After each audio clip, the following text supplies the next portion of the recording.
Science, at its core, allows us to question our world and provides a framework to test our assumptions. It's through this scientific process we develop new understanding. There's one property in the ocean that I've been intrigued by for a long time, and that's turbulence.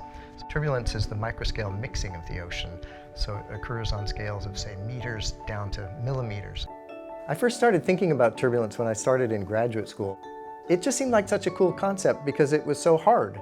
Turbulence is one of these great unsolved mysteries of the universe. I was really intrigued by how turbulence drove planktonic interactions.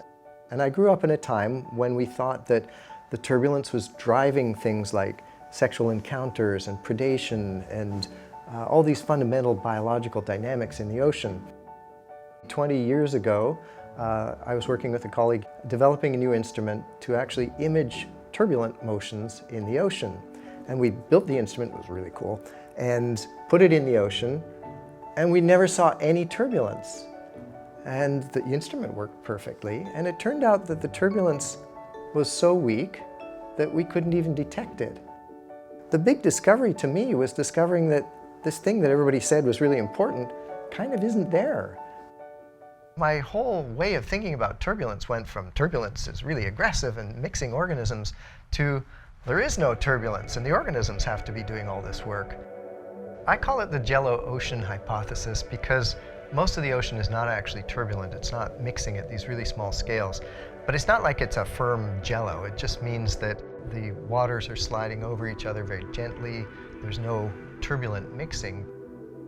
The structure of the ocean goes from something that's washed out by the turbulence and sort of homogenized to something that's very structured, like a rainforest with all these vines and trees and patches of chemicals and other types of things that the organisms experience. That's their environment. They're wandering through this very structured environment instead of wandering through a big homogeneous desert. The sort of Jello ocean idea actually makes biology much more important. The swimming, the behaviors, the ability to follow chemical trails become the predominant mode driving interactions between the organisms. We have to start developing instruments that will follow the path of the ocean the way the plankton do. We need instantaneous measurements of what the plankton are experiencing as they live their lives. There's no technologies to do that with right now. And so I think we really need to reconceptualize how we're doing experiments in the lab and how we're sampling in the field so that we can really understand how the plankton experience turbulence.